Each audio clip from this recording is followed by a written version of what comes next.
Hola, muy buenas tardes a todos. Les agradezco su presencia en esta inauguración que tenemos el día de hoy, festejando por fin nuestra apertura del centro de vacunación que tenemos en alianza con Médica Novarum. Y para iniciar este también festejo, vamos a dejar, o los voy a dejar con unas palabras de bienvenida por parte de nuestro director general, el doctor Humberto Galo Hermida.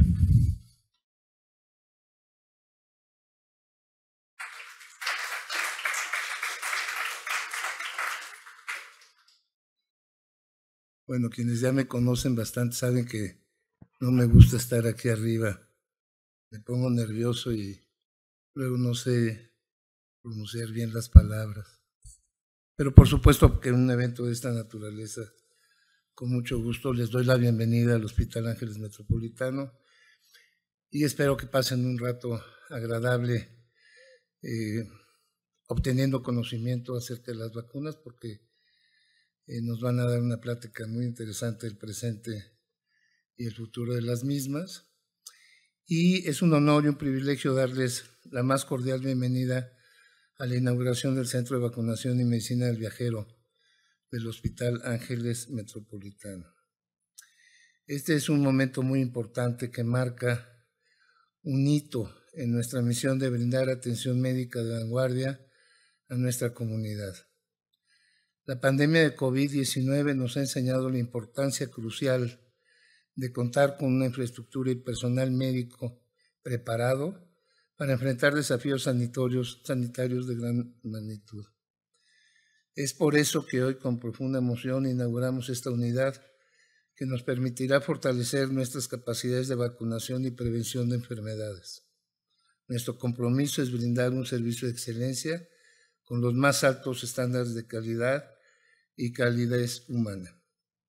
Aquí nuestros pacientes encontrarán un equipo médico altamente capacitado, tecnología de punta y un ambiente cálido y acogedor que les brindará la tranquilidad y confianza que merecen.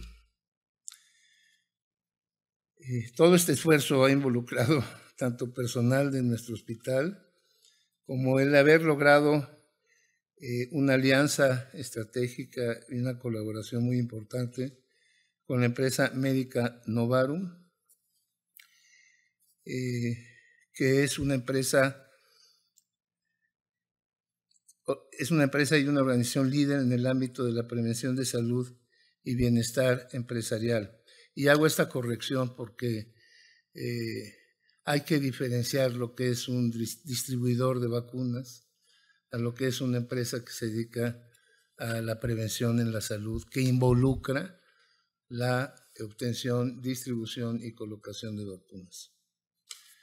Esta empresa, y se los diré más adelante, no es de reciente presentación, es una empresa líder en el mercado de México y ha logrado la vacunación de muchísimas empresas en México, con lo cual ha contribuido muchísimo en la prevención de enfermedades en nuestro país.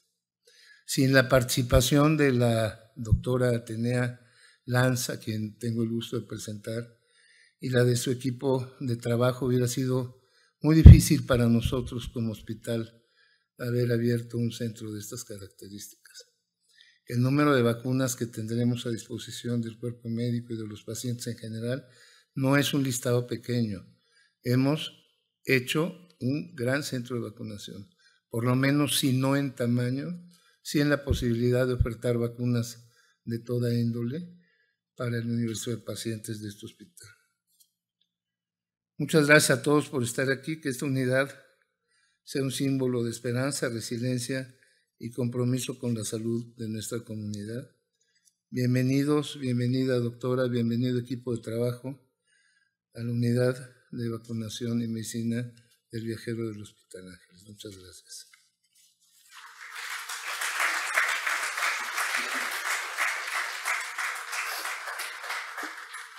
Asimismo, me corresponde presentar propiamente y debidamente a la doctora Atenea Lanz Uribe, quien ha sido la líder de esta empresa desde su fundación y con quien hemos trabajado durante el último año para llegar a los acuerdos necesarios para obtener esta unión estratégica, esta colaboración comercial.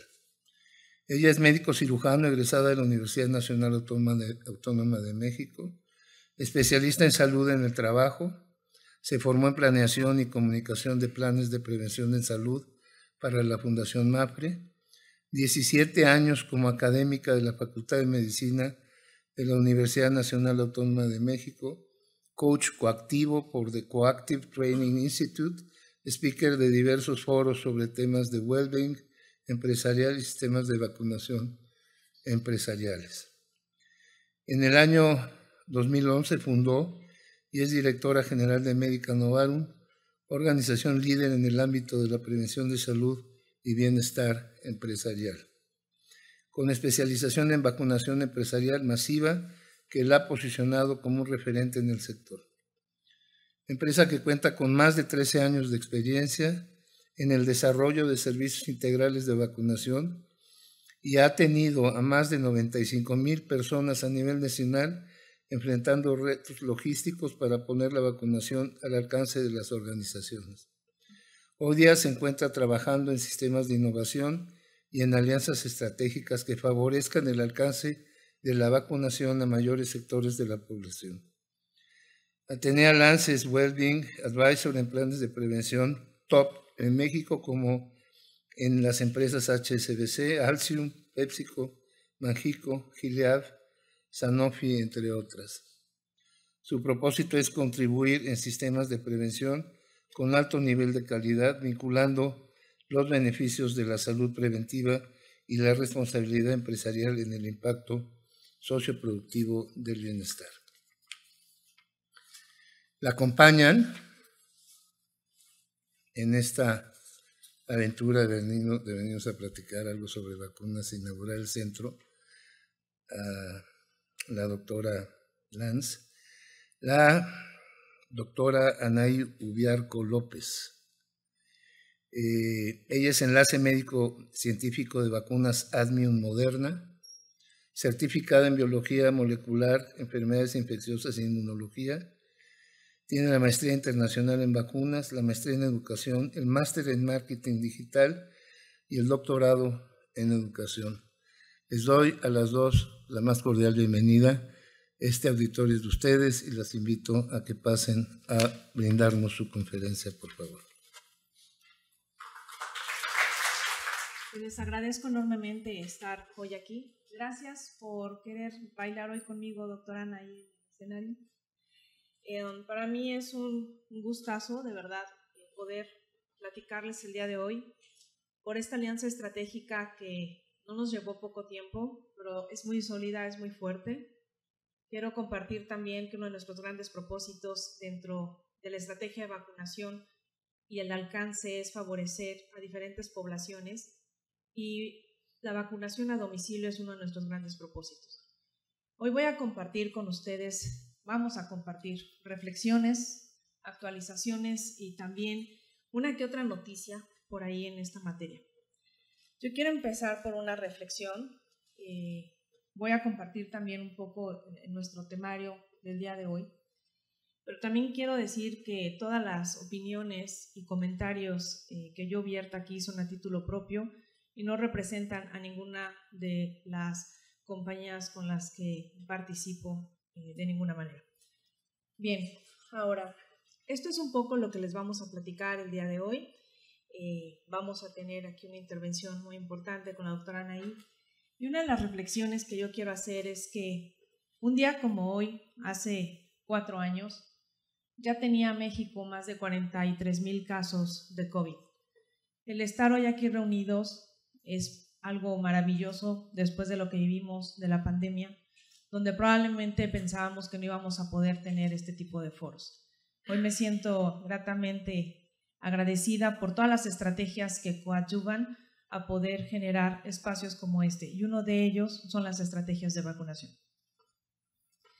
Si nosotros observamos cada uno de los julios, literal, en esta diapositiva, podemos observar cómo fueron incrementando el número de muertes versus el número de los casos.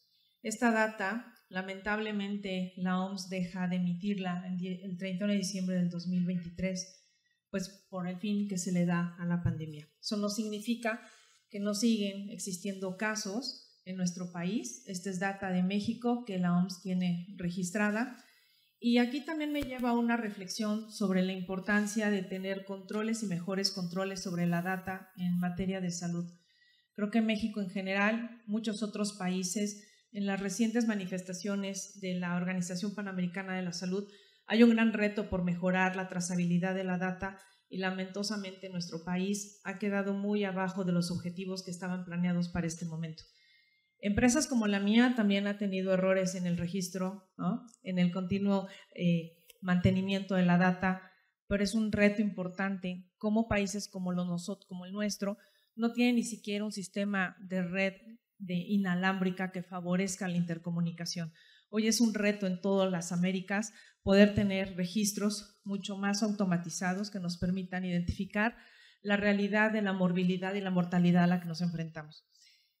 Quiero compartirles aquí también, hablando de esta semana epidemiológica del 2024, la número 35, cómo podemos observar la presencia de la COVID y cómo, hablando de todas las enfermedades que probablemente se estaban detectando como COVID o a lo que le llamamos enfermedades respiratorias o que puedan tener un patrón similar a COVID o a influenza, seguimos con porcentajes muy altos de positividad. Como ustedes han ya seguramente escuchado, esto llegó para quedarse, no se va a ir y tenemos que aprender a coexistir con ellos, pero además, pues en esta gráfica podemos observar que el 17% versus momentos previos o semanas previas indica una alza. Si nosotros comparamos aquí tanto una gráfica de COVID como influenza, tienen un comportamiento hoy cada día más estacional y tienen una tendencia, en el caso de COVID, a generar oleadas. Esto lo traigo hoy a colación a efecto de que justo sigamos manteniendo estrategias preventivas de gran impacto. Yo he visto cómo cada vez en lugares públicos el gel antibacterial ya no tiene sentido. En su momento había una discusión de si valía la pena seguir utilizándolo o no, pero la verdad es que mantengamos todas las acciones que la pandemia nos vino a enseñar y les invito a no literal bajar en la incidencia de ellas o en la prevalencia y en la educación sobre ellas, ¿no? También es importante recordar que una vez que se da el fin de la pandemia, todas estas datas solamente se registran por pruebas de PCR en tiempo real. ¿Quién de aquí hace pruebas de antígeno en su consultorio? ¿O quién de aquí hemos ido a una farmacia a hacernos pruebas de antígeno? Pues sí, la verdad, la mayoría, ¿no? Hasta por efectos de viajes, de eventos. Bueno, lamentosamente, todas esas pruebas no son parte de esta estadística. Y no es que esté mal que existan las pruebas, lo que está mal es la manera y la metodología en cómo en nuestro país registramos la data en salud, y más en temas epidemiológicos. Esto nos habla de una necesidad de evolución, por supuesto en el mejor reporte de los casos, y nuevamente haré mucho énfasis en la trazabilidad de la data. Bueno, pues platicando un poquito sobre influenza, este es el corte igual a la semana 35, pero tiene un análisis muy interesante sobre las diferentes cepas y esto más adelante lo vamos a comprender sobre las determinaciones que está haciendo para este año la Organización Mundial de la Salud después del comité que tuvo en septiembre del año pasado sobre la reformulación de vacunas contra influenza. Y lo que podemos observar es que en nuestro país prácticamente la mayor presencia se debe a la cepa A H3N2. Por supuesto que sigue habiendo y seguirá habiendo casos de otras cepas, pero esta es la mayor presencia que tiene a nivel México y curiosamente a nivel mundial. Hay países en el hemisferio sur que tienen mayor presencia de la otra cepa del tipo A, pero esto es un determinante importante para lo que voy a comentar más adelante. Podemos ver lo mismo, ¿no? Como el porcentaje mucho más alto es la cepa A, 97%, en este corte que tiene que ver en la transición de la temporada 21-22, 22-23 y 23-24. Bueno, un poquito más de lo mismo, viendo cómo cada vez la presencia de las cepas B o tipo B tienen menor presencia en la incidencia epidemiológica y bueno, pues esto nos lleva justo a hablar un poquito más de lo que hoy estamos viviendo y noticias relevantes. Esto seguramente lo conocían. El fin de la COVAX, que fue una iniciativa para poder hacer llegar a vacunas a diferentes países a través de una iniciativa llamada Gavi. Como ustedes saben, Gavi es una institución, un elemento que une a otras instituciones importantes, entre ellos el Banco Mundial, Fundación Bill Gates, la OMS, OPS, etc., a fin de llevar a la mejor alcance el número de vacunas. Y bueno, después de que favoreció a más de 200 millones de dosis de vacunas a nivel mundial, a más de 146 economías, entre ellas México, pues da fin a este apoyo el 31 de diciembre. ¿Por qué lo traigo a colación? Porque esto reta a muchos países como el nuestro en su infraestructura económica, en el presupuesto para la salud pública. Y bueno, esta estrategia favoreció y evitó 2.7 millones de muertes. Este es un dato impresionante. Del 67% de las coberturas totales de vacunación mundial durante COVID, el 57% vino a través de esta iniciativa. Ustedes recordarán que nuestro país también donó vacunas a otros países, lo cual se convierte un poco ilógico cuando México recibe producto de esta iniciativa, muy poca compra, pero dona producto, creo que con un muy mal enfoque de la salud pública y de la famosa soberanía. México solo destinó el 2.6% del PIB versus una recomendación de la OMS para todos los países que debería de mantenerse en el 6%. Lamentosamente esto lleva más de una década y creo que el escenario a futuro tendríamos que estar muy cautos, qué es lo que viene. ¿Cuáles son los retos? Bueno, pues sí, uno de ellos es asignar un mayor presupuesto al gasto de salud, asegurar acceso con adquisiciones oportunas, e inclusive hoy hay un reto o han existido iniciativas de generar producción local, lo cual favorecería el acceso de ciertas poblaciones, procesos regulatorios mayormente eficientes, acceso a insumos. ¿Qué les digo? ¿Qué piensan? De que si hay vacuna y no hay jeringas. Y esto es una realidad. Quienes estamos al día a día con esto hemos visto cómo han existido un desabasto, no solo del producto biológico llamado vacunas, sino además de los insumos para su administración. Es absurdo, pero es real. Hoy nos enfrentamos a un acceso retador de insumos para vacunación y el correcto manejo de los desechos peligrosos biológico-infecciosos. Lo mismo, seguramente todos hemos visto o hemos escuchado del mal manejo del RPBI que se hace y todo va en escala, ¿no? Y bueno, la logística de red de frío es todo un arte. México no tiene las mejores infraestructuras a nivel nacional, hablando de salud pública, para tener un acceso correcto a la red de frío. Las instituciones privadas nos vemos realmente comprometidos a generar una estrategia robusta de continuidad de inversión. No es barato en México sostener una red de frío. Y además, los productos biológicos, de esa es la manera correcta en la que deben de mantenerse. Miren, yo quiero que reflexionemos en conjunto sobre estos números en relación a enfermedades que son prevenibles por vacunación, como lo es el virus del papiloma humano. Vean los datos acumulados: 16,000 casos, 13,000 casos para el 23, 16,000 para el 22. Cuando sabemos que el 80% de estos casos van a dar un diagnóstico futuro, si no hay un buen diagnóstico oportuno, un tratamiento oportuno en un cáncer cervicouterino. Tenemos hepatitis A con 4,242 casos, que también es prevenible por vacunación. Por supuesto que no se encuentra en la Cartilla Nacional de Vacunación a toda disposición, igual que VPH, como sabemos, tiene una población muy estricta la que tiene alcance. Hepatitis B, que aún encontramos casos de hepatitis B cuando son prevenibles por vacunación. Y este dato me resulta todavía más alertador, porque tenemos varicela con más de 20,000 casos acumulados al cierre del 2023 y sabemos que toda esta población en algún momento, al menos del 30 al 40%, va a manifestar herpes zóster. ¿Alguien de aquí alguna vez ha tenido un dolor neuropático? Es terrible. O herpes labial, ¿no?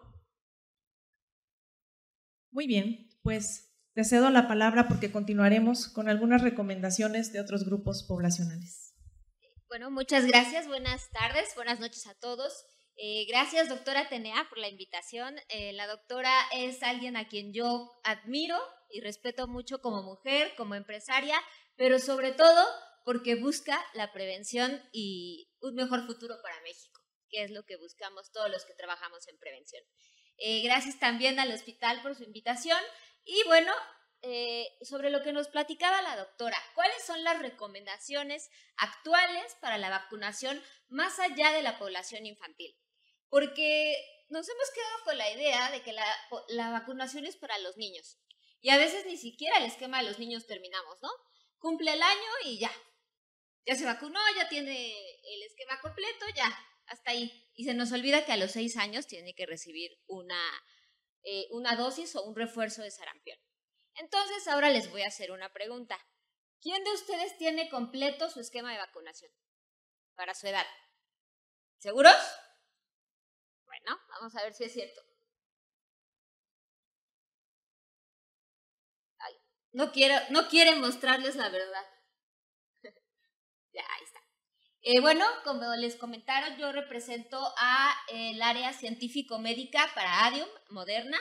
Adium es el representante legal de Moderna en México. Como ustedes saben, tenemos la tecnología de ARN mensajero, pero de igual manera cualquier expresión, cualquier comentario o incluso la información que ustedes reciban por parte mía es personal, no representa a la empresa que vengo o donde trabajo. Entonces, aquí está el esquema que todos deberíamos de tener hasta hoy, incluyéndome. Y este es el esquema ideal que ha sido diseñado para México por la Asociación Mexicana de Vacunología. Esta asociación se basa a su vez en ACIP, que es el órgano regulador o el órgano que da las sugerencias, las recomendaciones de vacunación para los Estados Unidos. ¿Y qué nos dice entonces? ¿Cuál es el esquema ideal? En primer lugar, una dosis de TDPA cada 10 años. TDPA va a proteger al paciente contra tosferina, difteria y tétanos. ¿Se la han puesto cada 10 años los que levantaron la mano? ¿Ya ven? Ya estamos fallando. Pero bueno, se las paso. Aunque nosotros, el personal de salud, somos personal de riesgo y deberíamos de recibirla cada 10 años. Tenemos además la triple viral o aquella que es contra el sarampión, rubiola y parotiditis. Esta está indicada en aquellos pacientes que no completaron su esquema o que no han padecido la enfermedad.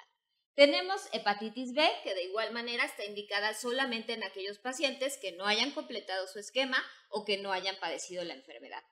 Ahora, muy importante, cuando hablamos de vacunas, hablamos de completar esquemas, no de iniciar esquemas. Si un esquema nos indica 3 dosis, hay que colocar las dosis que nos hacen falta. No es necesario reiniciar el esquema. Muy bien, hepatitis A está indicada en personas que no hayan padecido la enfermedad o que no hayan recibido la vacuna. Varicela, de igual manera, está indicada en todos los pacientes. Desafortunadamente, no sé si ustedes lo han oído, pero se ha puesto de moda otra vez esto de las fiestas de varicela. Literalmente yo recibí una invitación a una fiesta de varicela. Entonces, es muy importante señalar que la varicela no es una enfermedad benigna. No hay enfermedades benignas, eso es un mito, por eso se llama enfermedad. Entonces, no es benigna, hay pacientes que pueden llegar incluso a complicarse y a fallecer por varicela. Entonces, es muy importante que si a sus hijos no les ha dado varicela, les apliquen la vacuna. Si a ustedes no les dio varicela, aplicarse la vacuna. Ahora, ¿cómo es que vamos a seguir nuestro esquema? La primera dosis es el día 0 y a partir de ahí seguimos lo que nos indica en este esquema. Tenemos además, como ya mencionaba la doctora Atenea, herpes zóster. Recordemos que actualmente hay 2 tipos de vacunas, entonces dependiendo del fabricante es cómo se va a aplicar la vacuna. Ahora, ¿en quién está recomendada?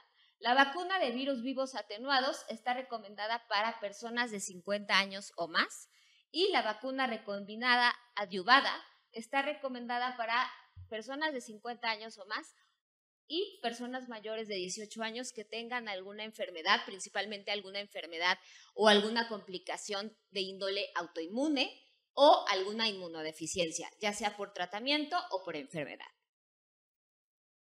Tenemos además influenza, que aquí lo marcamos como anual, pero a mí no me gusta llamarle anual. Yo prefiero llamarle una vacuna estacional o temporal.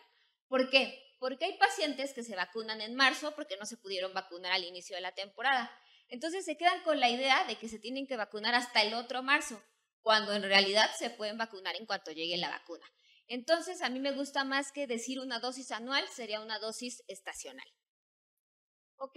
Entonces tenemos también neumococo, que está indicada en pacientes mayores de 18 años con enfermedades específicas y es una indicación para personas de 60 años o más. Ahorita lo vamos a ver más adelante. Tenemos la vacuna de meningococo, que se aplica en personas que no están vacunadas o que tengan su esquema incompleto.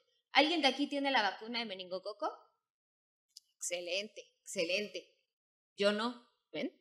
Ahí yo ya fallé, pero ya me la voy a poner. Porque voy a viajar a Estados Unidos y si ustedes tienen algún viaje a Estados Unidos, es importante que se la pongan porque allá tiene una presencia importante. Fiebre amarilla está indicada en pacientes que van a viajar a zonas endémicas, ¿no? Principalmente en Sudamérica.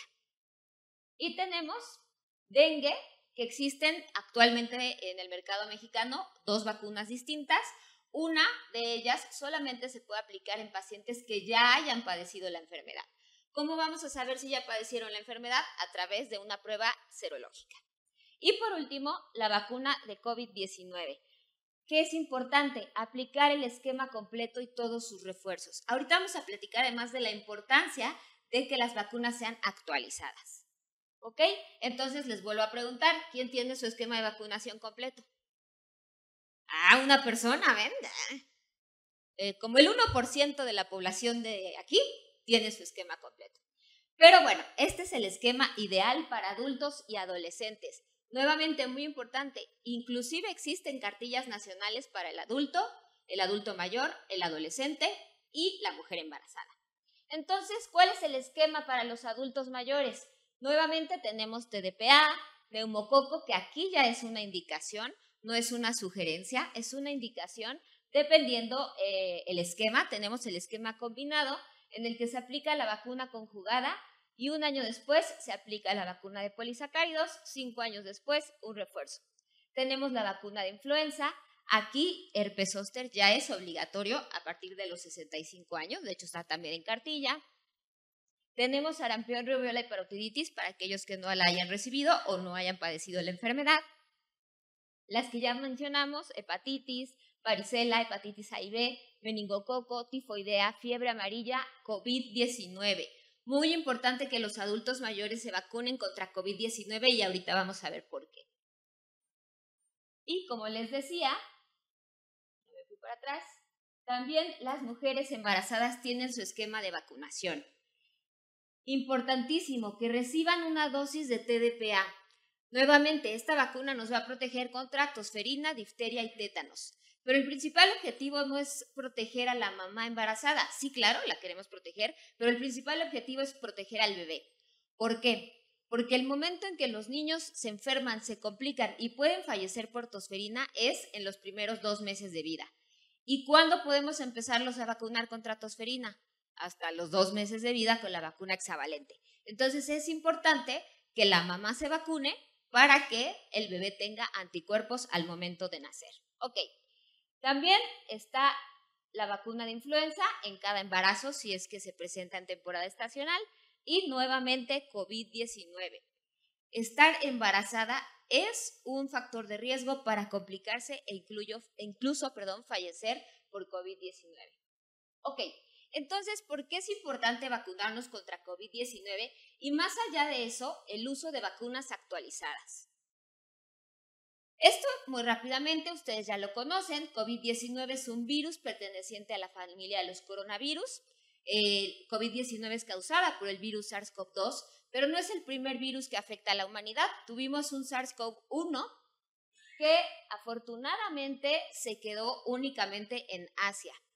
Sí hubo desafortunadamente fallecimientos, pero no llegó a extenderse o a generar una pandemia, como fue así en 2020. Tenemos también el síndrome respiratorio de Oriente Medio, el MERS-CoV, que se presentó en el año 2012 y que también se restringió a la zona de Asia. Hubo algunos casos en África, pero no llegó a ser una pandemia. Y como les decía, pues SARS-CoV-2. ¿Por qué se llama SARS-CoV-2? Porque genéticamente está relacionado con el SARS-CoV-1, que ese sí se quedó en Asia, pero este desafortunadamente tuvo un efecto pandémico. ¿Qué es un efecto pandémico? Número 1, que es un virus que tiene una mutagenicidad alta. Como hemos visto, este virus muta muy rápidamente, pero además tiene la capacidad de extenderse o de expandirse a través de los territorios. Ahora, muy importante, COVID-19 no es una enfermedad cualquiera, no es una gripa, no es un resfriado, es una enfermedad que puede complicarse, que es una enfermedad sistémica y que sabemos que hay muertes por COVID y que sigue habiendo muertes por COVID. Efectivamente, la pandemia ya se terminó, la pandemia ya no existe, ya se fue, pero COVID-19 no se va a ir, se va a quedar y va a seguir mutando. Entonces, algunas de las complicaciones que hemos visto son neumonías, insuficiencias orgánicas, problemas cardíacos, afecciones pulmonares, lesiones renales agudas y crónicas, y también infecciones virales y bacterianas que complican el cuadro. Ahora, tenemos estos dos estudios, uno realizado en Alemania, en el que se estudió una cohorte de 600,000 personas, donde lo que se intentó demostrar fue qué tanto influye una comorbilidad para que la persona se complique por COVID, es decir, que pueda llegar a hospitalizarse e incluso fallecer. Pacientes que están siendo dializados tienen 3 veces mayor riesgo de complicarse que un paciente clínicamente sano, pacientes que viven con hipertensión 2 veces más, pacientes que viven con diabetes 3 veces más, pacientes que viven con obesidad 3 veces más y desafortunadamente en México, ¿qué es lo que más tenemos? Pacientes hipertensos que viven con diabetes y que viven con obesidad. Entonces, estos pacientes tienen un triple riesgo de complicarse, de ir al hospital e incluso morir. Pacientes que tienen alguna terapia inmunosupresora, ya sea antivirales, retrovirales, corticoide por un tiempo elevado, pueden también aumentar hasta 4 veces más el riesgo de padecer COVID grave. Y pacientes que tienen algún tipo de cáncer, principalmente cáncer hematológico, hasta 5 veces. Pero ¿por qué les decía yo que es muy importante que los adultos mayores se vacunen?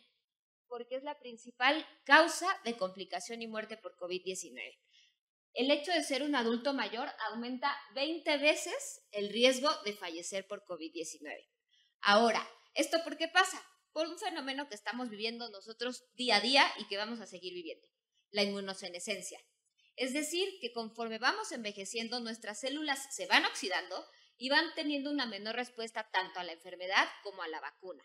Entonces, bueno, para tratar de evitar esta oxidación, pues hay muchas maneras, pero pues de todas maneras vamos a seguir envejeciendo, ¿no? Eso es algo que no podemos detener. Entonces, además, tenemos este otro estudio realizado en Estados Unidos en el que nos dice cómo es que la presencia de las comorbilidades aumenta la mortalidad cuando lo relacionamos con la edad. Es decir, estas mismas comorbilidades, pero ahora en comparación con la edad del paciente. Un paciente de 60 a 69 años con comorbilidades tiene hasta el 16% de riesgo de complicarse. Si el paciente no tiene comorbilidades, un 2.4%. Pacientes de 70 a 79 años, 31%, sin comorbilidades, 10%. Pero pacientes mayores a 80 años que tienen comorbilidades, aumenta casi el 50% de letalidad de la enfermedad y sin comorbilidades hasta el 30%.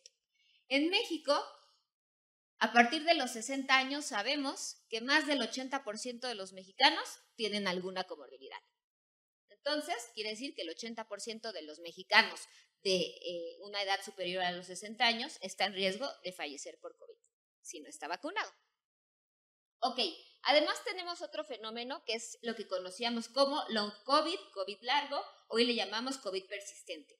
Este es un fenómeno en el que vemos que el paciente sigue teniendo síntomas o secuelas de la enfermedad hasta 1 año o 2 años o más años después de la enfermedad. Cuando estábamos iniciando con este proceso de observar el long COVID, no sé si a ustedes les llegó a pasar que algún conocido o que ustedes mismos después de sufrir COVID se les olvidaban las cosas. Es que tuve COVID y ya no me acuerdo de mi teléfono. Bueno, muchos ya no se saben su teléfono, ¿verdad? Porque desde que tenemos iPhone y desde que tenemos smartphone, nadie se aprende sus teléfonos. Apréndanselo. Yo sé por qué se los digo.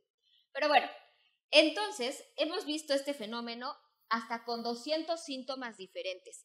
Puede afectar de manera aguda o permanente cualquier órgano que ustedes se imaginen. Por ejemplo, en el corazón puede llegar a presentarse insuficiencia cardíaca o complicaciones al miocardio. En el caso de riñón, vaso e hígado puede haber lesión aguda o incluso lesión crónica. En el caso de los pulmones, el intercambio gaseoso se pierde o se descontrola. En el caso del páncreas, pacientes que no tenían diabetes desarrollaron diabetes mellitus tipo 2 a partir de tener COVID-19. En el caso de los vasos sanguíneos, coagulopatías, disfunción endotelial, microangiopatía, microcoágulos, embolias pulmonares, así como accidente cerebrovascular. En el caso del sistema inmune, pacientes que a partir de haber desarrollado COVID desarrollaron alguna enfermedad autoinmune. También en el tracto gastrointestinal vamos a ver disbiosis intestinal o persistencia viral.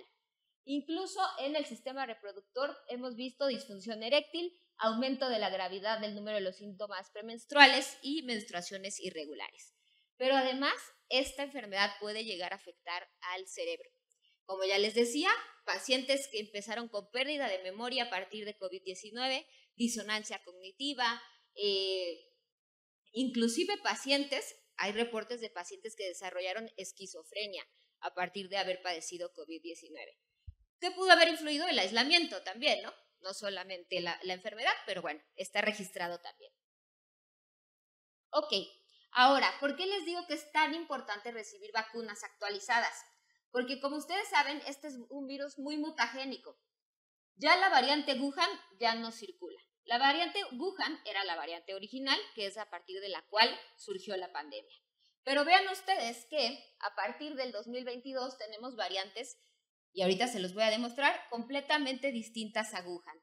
En agosto de 2022 apareció XBB 1.5 o la variante Kraken. Esta variante, o a partir de esta variante es que se desarrolló la vacuna actualizada que está circulando hoy día. Entonces, en una siguiente slide les voy a demostrar que si solo se vacunaron con Wuhan, ya no están protegidos para estas variantes. Estas variantes surgieron a partir de Omicron, ¿ok? Que como saben ustedes, desarrolló un pico muy alto a mediados de 2022. A partir de esta, de XBB 1.5, se desarrollaron otras, como la variante Ortus en septiembre de 2022, en octubre de 2022 la variante Cerbero, que yo insisto, no sé quién, bueno, sí sé quién, pero no sé quién pone esos nombres, porque originalmente se llamaba perro del infierno, ¿no? Que después le pusieron Cerbero, pero Cerbero es el perro del infierno. Yo no sé por qué les ponen eso, bueno, sí sé, pero no sé por qué hacen esas cosas, ¿no? Pero bueno, la variante Cerbero en octubre de 2022, Arcturus en enero de 2023, en febrero de 2023 la variante Eris, en julio de 2023 la variante BA2.86 Pirola, que nos espantó, nos asustó porque fue una variante que generó un pico muy alto que todavía sigue circulando, por eso es importante que estemos vacunados con vacunas actualizadas. Pero además, después de estas, surgieron otras variantes que son hoy día variantes de preocupación. ¿Qué es una variante de preocupación? Variantes que pueden causar una alta letalidad o un alto número de casos. Porque variantes hay demasiadas, ustedes no tienen idea. Empezamos con el alfabeto. Si ustedes se acuerdan era alfa, delta, omicron. Ahorita llevamos el perro del infierno, entonces imagínense. Pero surgieron en septiembre de 2023 JN1. Esta variante comenzó a causar preocupación en septiembre. Pero ahora, en mayo de 2024, el 94% de los casos aislados en Estados Unidos pertenecía a JN1, que viene de XBB 1.5. Si ustedes se vacunaron con una vacuna actualizada con XBB 1.5, tienen protección cruzada contra JN1. Si se vacunaron con una vacuna Wuhan, ya no están protegidos. Ahorita les voy a mostrar por qué. Además, tenemos otra variante, que es la variante HB1, que surgió en octubre de 2023, que también generó un pico importante de casos. Y hoy día tenemos a la variante, que no quiere salir, ahí está, la variante KP2, que también generó un alto número de casos. Y aquí está porque les digo que si se vacunaron con una cepa Wuhan, no están protegidos. Y esta frase, de lo ancestral a lo actual, se la robé a la doctora Atenea. Porque la verdad es que es la realidad. Esta, como tal, es la cepa ancestral, que es la cepa Wuhan. Y estas son las variantes que les acabo de mostrar, que surgieron a partir de XBB1. Ustedes tienen aquí un diagrama de Venn muy sencillo, pero que nos muestra las mutaciones del virus. Cuando surgió BA1 ya tenía 36 mutaciones distintas a la variante Wuhan, pero además ya no comparte filogenéticamente ningún gen. Quiere decir que si ustedes se vacunaron únicamente con Wuhan, ya no tienen protección para BA1 y mucho menos para BA2.86 o pirola. ¿Por qué? Porque tiene 61 mutaciones y no tiene ninguna coincidencia genética con la cepa ancestral. ¿Ok? Entonces, a partir de esto es que la OMS se dio a la tarea de hacer algo muy similar a lo que hace con influenza. Ponerse a ver qué es lo que está circulando y a través de consejos técnicos que están montados por distintas universidades, por su propio consejo técnico consultivo, llegaron a la conclusión de que es necesario actualizar nuevamente la variante.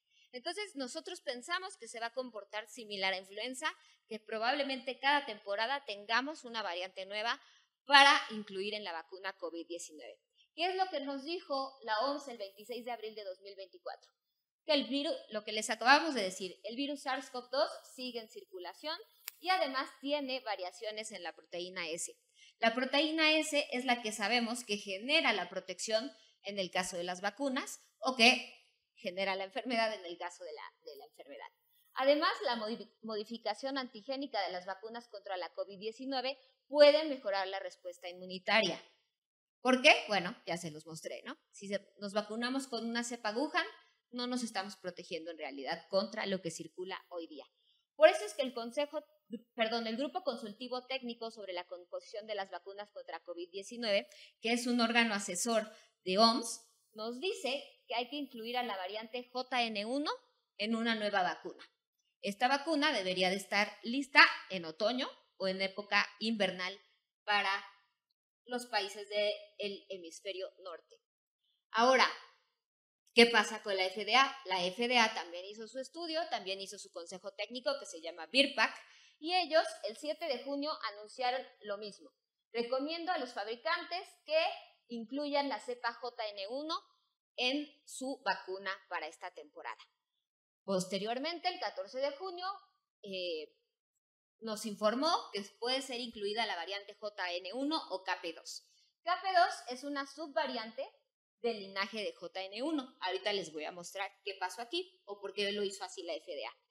Entonces tenemos que XBB1.5, que es la que yo les había mostrado anteriormente, que ya no tiene relación con Wuhan. A partir de esta surgió JN1, que como les decía, hasta el 94% de los pacientes en mayo de 2024 estaban padeciendo esta cepa. Tiene 31 coincidencias y 29 más 11 mutaciones en su genética en comparación de XBB1.5. Esto quiere decir que las diferencias antigénicas entre JN1 y XBB1.5 sugieren que es necesaria una vacuna actualizada. Si nos vacunamos con XBB1.5 tenemos protección cruzada, pero ya es necesario una nueva variante, porque ya hay 40 mutaciones distintas entre XBB1 y 1.5, y JN1. Sin embargo, ¿por qué la FDA dice que puede ser JN1 o KP2? Bueno, porque KP2 es un sublinaje de JN1, pero si ustedes observan, en realidad no hay una mutación que todavía sea de preocupación. Entre JN1 y KP2 hay 3 mutaciones, entre JN1 y KP3 hay 3 mutaciones y también entre KP2 y KP3. Por eso hago énfasis en que la vacuna puede estar compuesta por JN1 o por KP2, pero es importante que recibamos una vacuna actualizada para que evitemos la enfermedad, porque esta ya no está circulando como tal. Y ahora le regreso el micrófono a la doctora Atenea.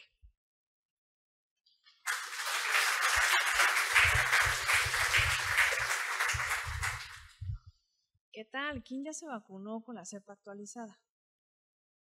Ay, esa pregunta es incómoda. No hay que hacerlas.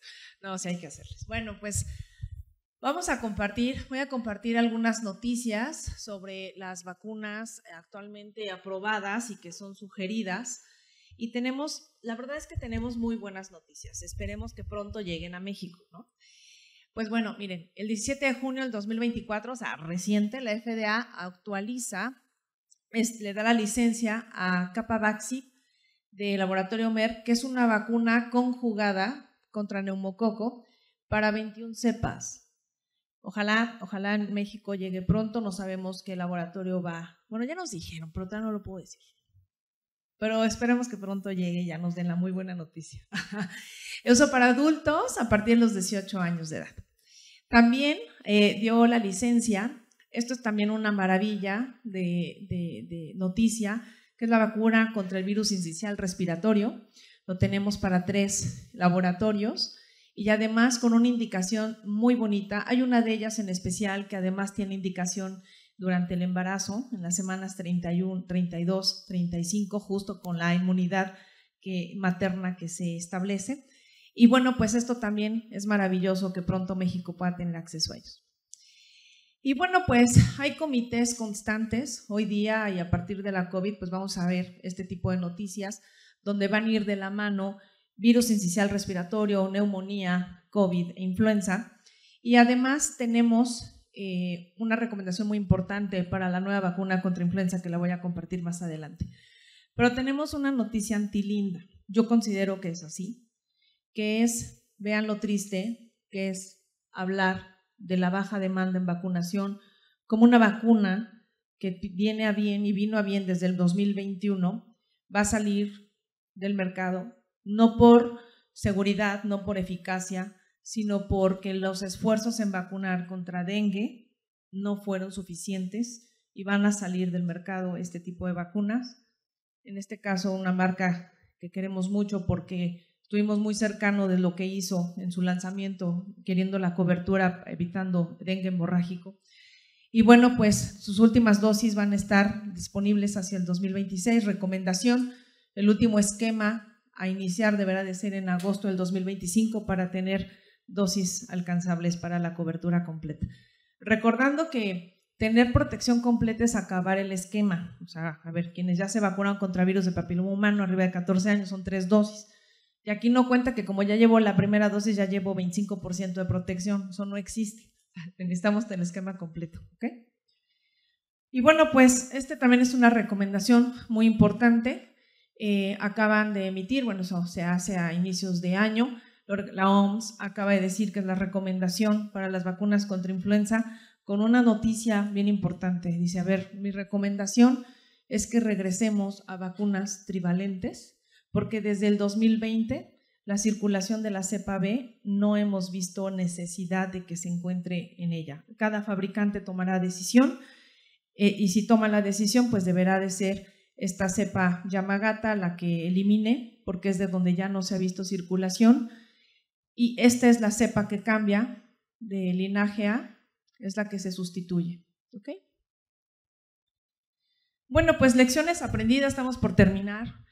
Y recomendaciones. Bueno, pues a título personal yo les digo, generar estrategias de vacunación al alcance de poblaciones tradicionalmente no vacunadas. Como nos compartía la doctora Anaí, muy importante mirar hacia la vacunación de poblaciones de 18 años y más. Sumarnos y ser parte de iniciativas que favorezcan las coberturas de vacunación. Necesitamos empezar por nosotros para hacer conciencia, autoconciencia y por lo tanto como médicos también recomendar. Tener datas más puntuales que favorezcan a la trazabilidad, la digitalización de los servicios de la salud. Esta es una iniciativa y es un objetivo en el que la Panamericana de la Salud está teniendo mucho énfasis. Las tasas de vacunación, a ver, no se van a lograr recuperar, no vamos a llegar a los índices esperados para el 2030. México lamentablemente está muy pobre de alcanzarlo. Tenemos que concientizar, esto es algo muy doloroso, pero es muy real. ¿Saben cuánto se alzó el gasto de bolsillo a partir de la pandemia en cada uno de nosotros? ¿Qué porcentaje?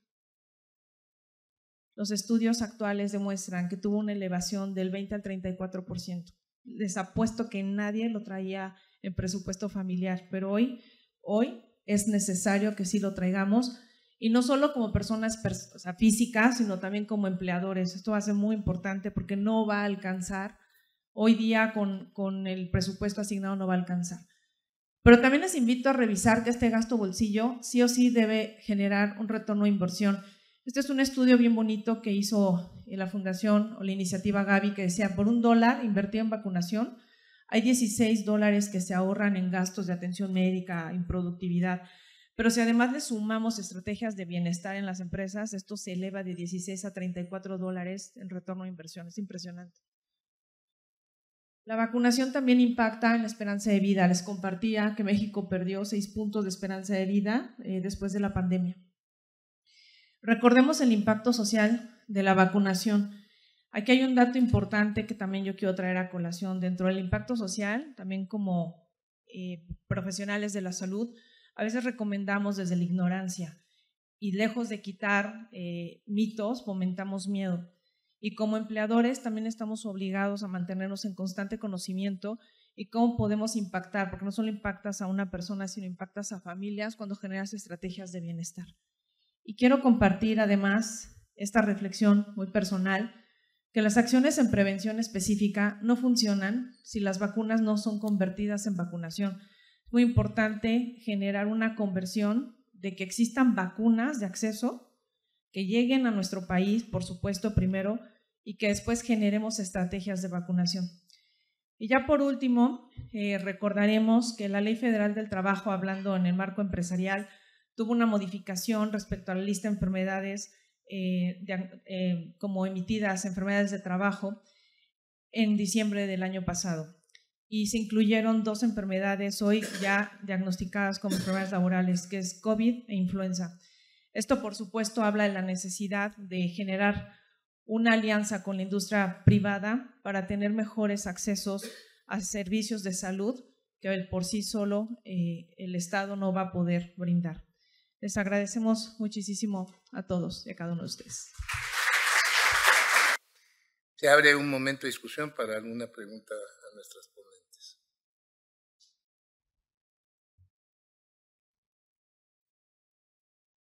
¿Nadie? Doctora Kaki, adelante.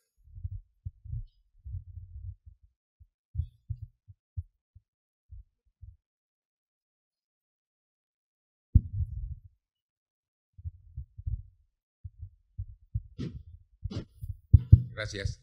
Agradecimiento a las 2 ponentes, excelente su presentación, muchísimas gracias, de mucha utilidad para todos nosotros. Yo soy un convencido y un enamorado de la vacunación por varias razones. Número 1, porque dentro de la comunidad japonesa cada año tenemos el día de la vacunación para todas las personas mayores, que llamamos allá los keiroshis, mayores de edad. Toda la comunidad, un día se organiza un evento que empieza con vacunación para los ancianos y termina con una fiesta que es una convivencia de comedia, es fiesta de baile. Entonces, nosotros cada año desde hace 25 años tenemos el día de la vacunación. Número 2, yo he tenido oportunidad de organizar grupos de viajeros para congresos mundiales y para congresos latinoamericanos y nos hemos apoyado siempre en los centros de vacunación del viajero de la universidad, que está en el aeropuerto, que está en la Facultad de Medicina de la universidad. Y como vamos a países de alto riesgo, como son la Amazonia en Brasil, a Sudáfrica, a varios lugares, siempre andamos recomendando que tienen que ir vacunados con fiebre amarilla, con dengue, con cólera, dependiendo del país que vamos a necesitar.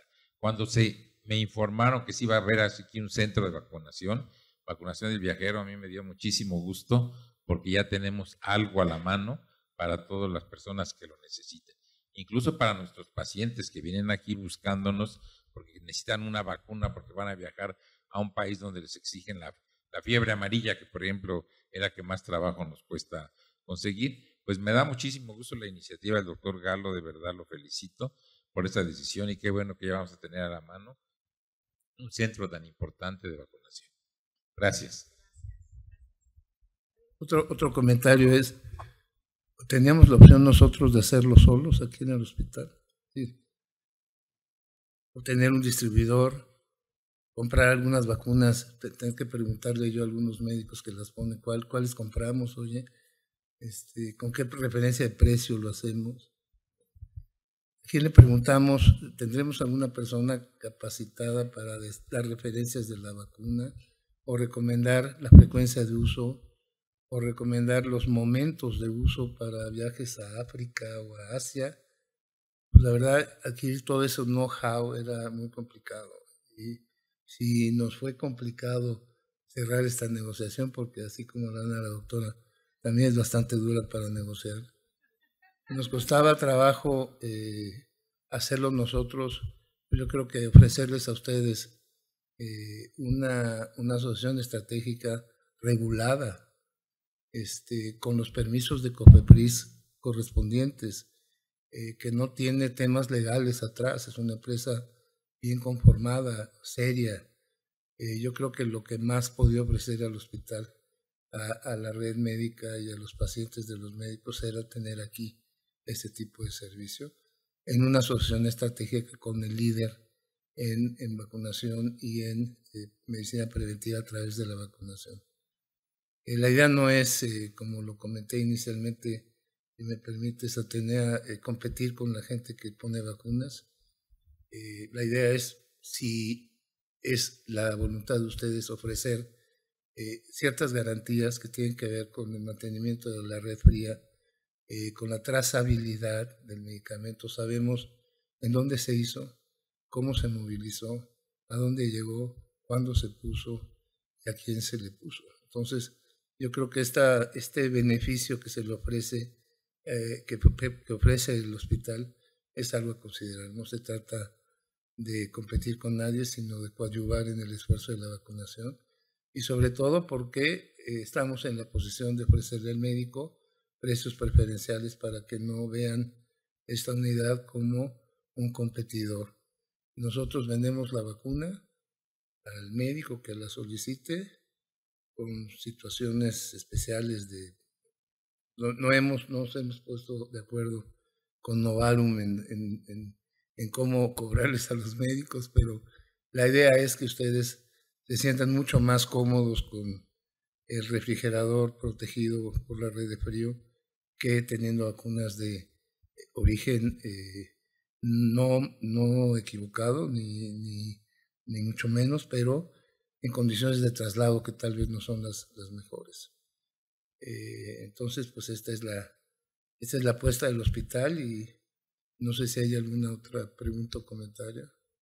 Sí, doctor.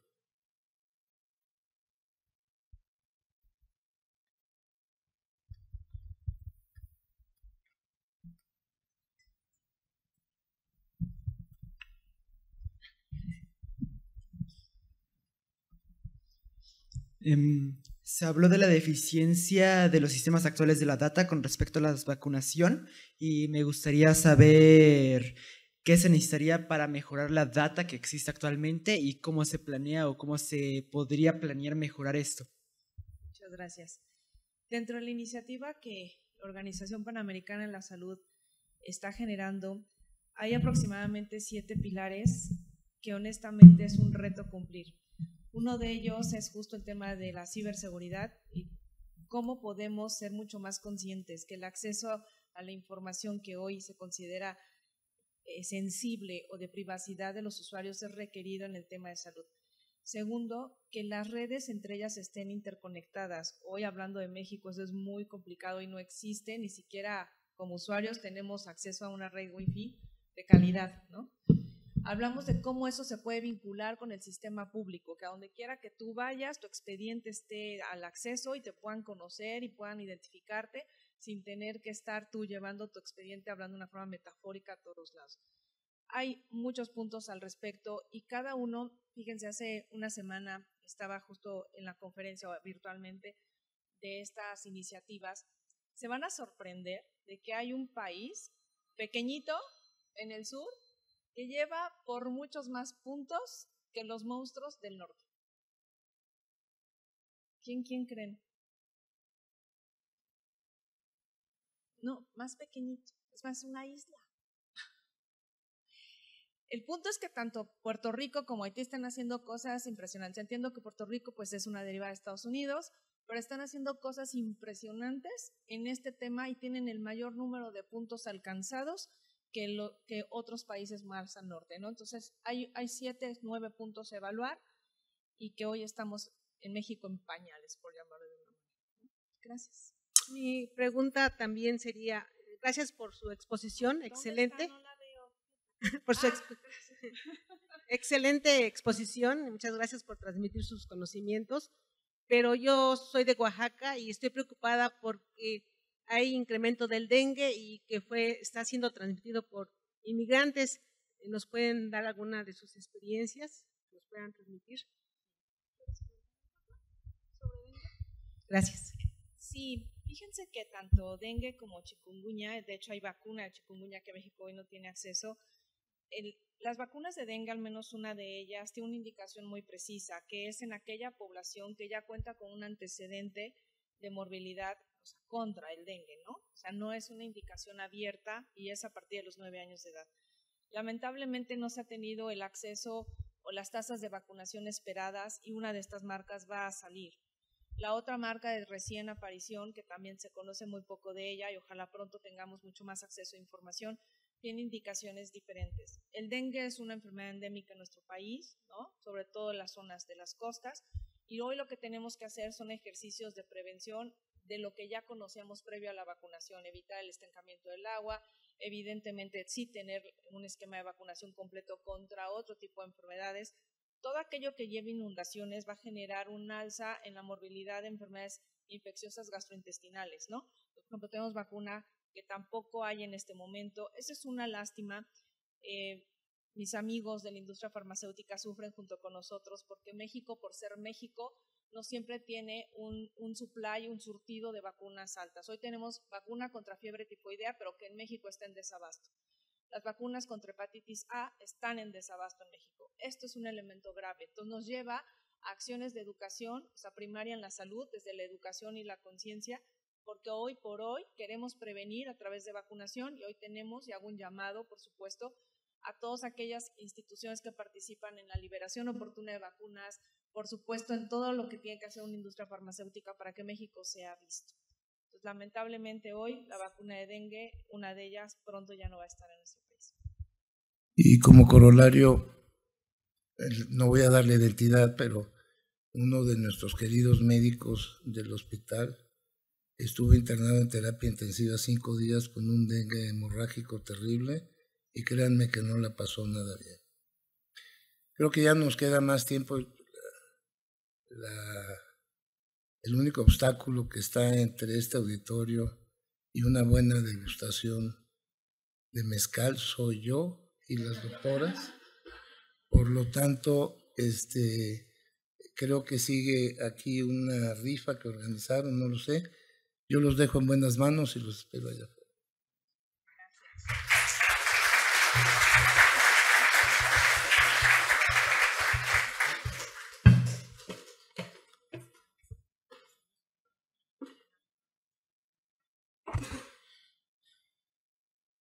Bueno, vamos a obviamente agradecer a la doctora Ubiarco y a la doctora Lanz por la plática que nos brindaron. Y bueno, pequeño arreglo.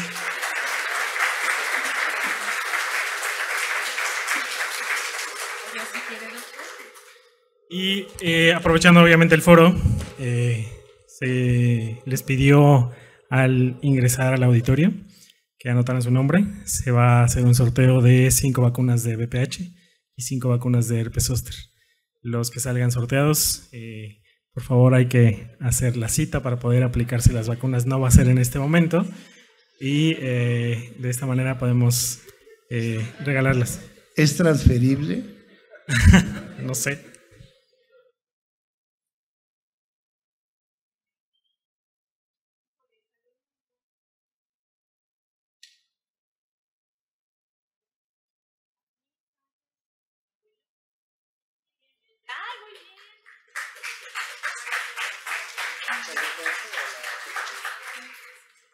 Ah, sí.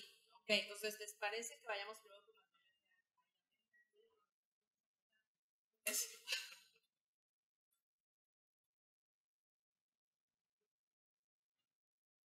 Dice Norma Angélica Matías. Norma Angélica, la...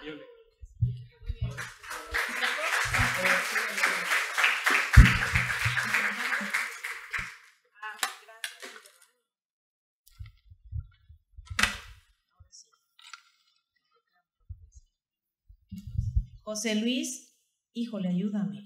Eso, acá, aquí.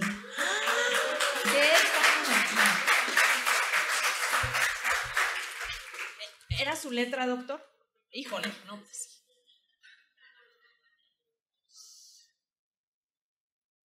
Este que ya se ve acá. Es transferible, sí. Natalie, Dios mío. S. Serrán. ¿Tu primer apellido es?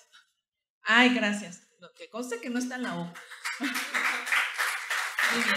Falta una Falta una.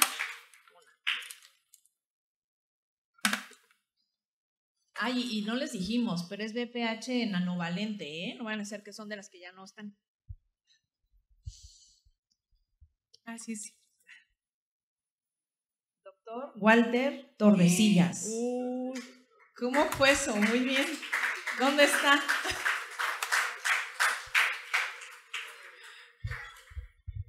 ¿Eso fue malo o fue bueno? Muy bien.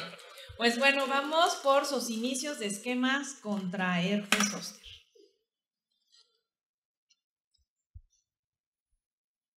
¿Qué vamos a hacer? Doctora, saliste tú. No, que la Luzanaí Ullarco López. Vamos a revisar. ¿Podemos revisar el caso? Oigan, sí, no me hayan anotado a mí, por favor. En mi caso, si salgo es por default, obvio, ¿no? Doctora Marta Sabina Mates Velasco. Mates.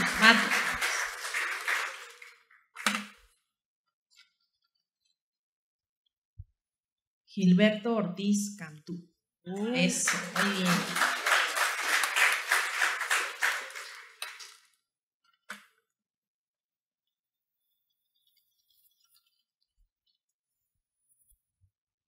Rosa Erro Aboitia.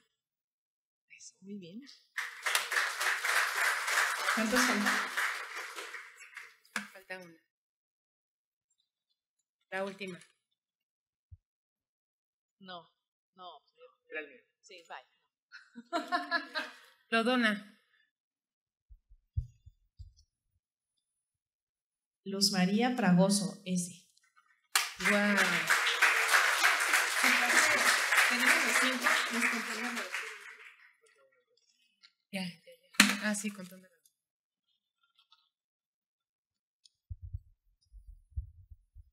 Carla América Suárez Juárez.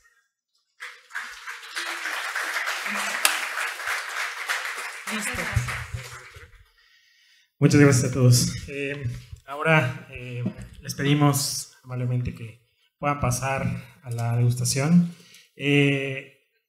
Si gustan acompañarnos, vamos también a hacer el corte de listón en el centro de vacunación. 5 minutos. A los que nos puedan acompañar. Gracias.